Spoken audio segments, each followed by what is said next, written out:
Hey, it's the 80s, folks, and I'm playing Super Mario Brothers. Oh, I love this game. I love getting those little mushrooms and everything like that, getting the coins. Also, the level design was awesome. Smush that monster. Find the little secret coin stashes. Yup, got it. That's always dope, especially when you find one you never found. And then also the flagpole, get into the castle. Don't judge me on the 800. Normally I get 5,000. Okay, I was just doing it. And then of course the secret passageways. I've never played through Super Mario Brothers. I've always skipped ahead. I always have to do that. Oh, Contra, that's another favorite of mine. It always reminded me of Sylvester Stallone, like Arnold Schwarzenegger, like a prequel to the Expendables, but with aliens. I'm like begging for a crossover with the other series, so then like Sigourney could come out and like beat him down with the power lifter or something. But I digress. Still a fun game. Right now the computer's playing, and look at what the computer did. Forgot the spread gun. Stupid. Right. But one thing I've always noticed, something that was missing. I don't know what it was, but I think I have an idea. Cue the dramatic music. Dun dun dun. People of color in video games. Streets of Rage. My first game where I actually had a person of color, and this is my man Matt Adam. Yo, at least the stats are right, which I really like. Better jump better than Axel.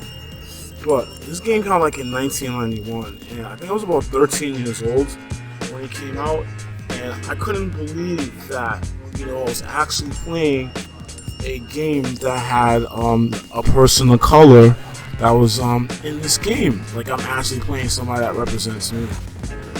Yeah, the flat top, stuff like that, skin color, but it's a really moving and a very powerful like experience for me, and it made me want to have more. The gameplay was awesome too, but just the fact that it was person of color, black person, really wanted me to get more games like this. So eventually, what happens? I think later next year in '92, Streets of Rage 2 came out. Okay, actually the 1 year after the incident is really true. And they upped the ante. I don't know what Sega was doing at this time, but I think they were a little bit ahead of the curve when it came to console gaming, at least concepts of it. In Streets of Rage 2, you had more than one person of color that you got to play with.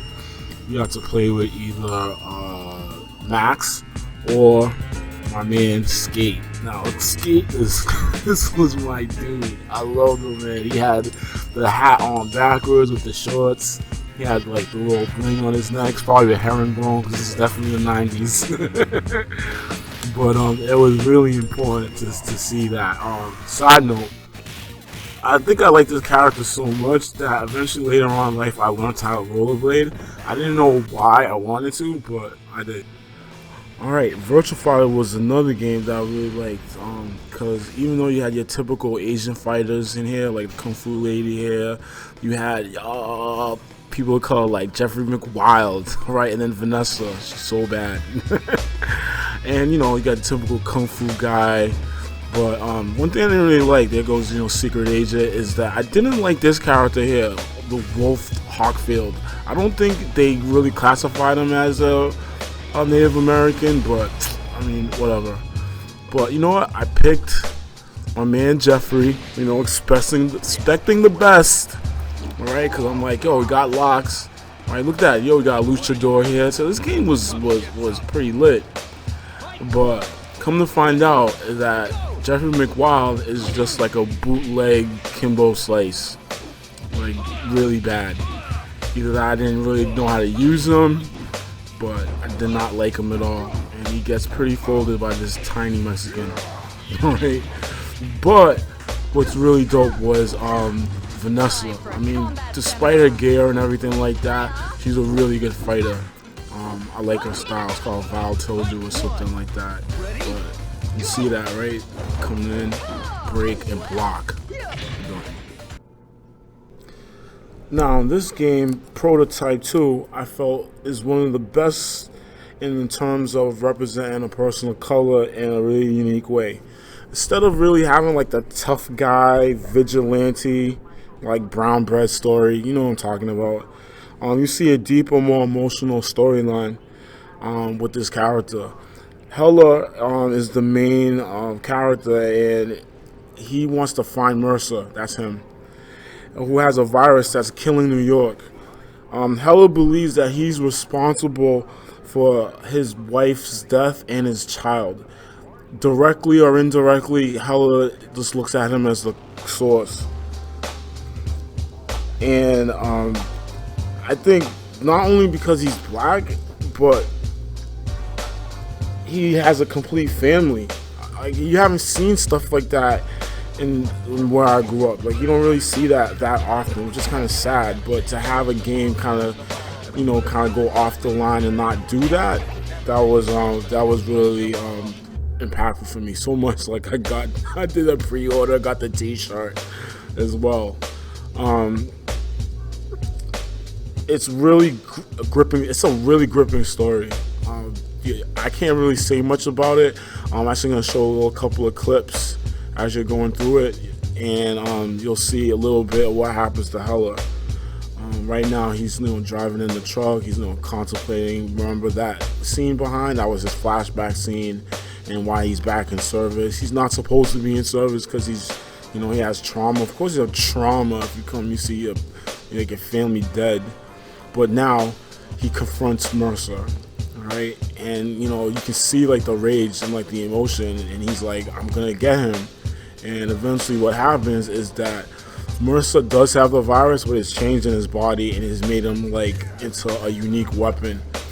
And instead of killing Heller, he transferred the virus over to him. And that same superpower person, because this is prototype 2, that you used in prototype 1, now you have that power as Heller, and you can see him thinking about his family. Like, this is so deep. Like, doesn't get much better than that. And the results are like are surprising. What happens to his body? Let's see in the next clip coming up after the flashback. See how deep that is? Yup. Last image in his head. His wife and his child. Deep. But as you can see, I've adopted those powers. He's adopted those powers, and he's like a force to be reckoned with. I'm really early in the game right now. I'm just showing you a little bit, but if you ever get a chance, grab it. Now, not all games really represented people of color, in a good way. Take for instance Tekken and Eddie. Now, look at this dude's gear. Not only that he's like a broken character, but they always gotta dress him up like some kind of pimp. Like, I don't understand that. I don't. And he's like the super character. If you use him, like, pretty much you're gonna win all the time. But that's about it. I don't really want to go too much on this topic. Actually, there'll be like a part 2 if I do eventually. But yeah, people in color in video games, you need more of them. I know now you can create your avatar and everything like that in some games. But get those games out that are, if you haven't played games that have people in color in them, because surprisingly most of them are pretty good, and they have a deeper storyline than just the rapper gangbanger super military type of stuff. Besides that, it's Cappsoffgaming. This is your man Tecnish. Please subscribe and like if anything, and hit you on the flip side. Peace.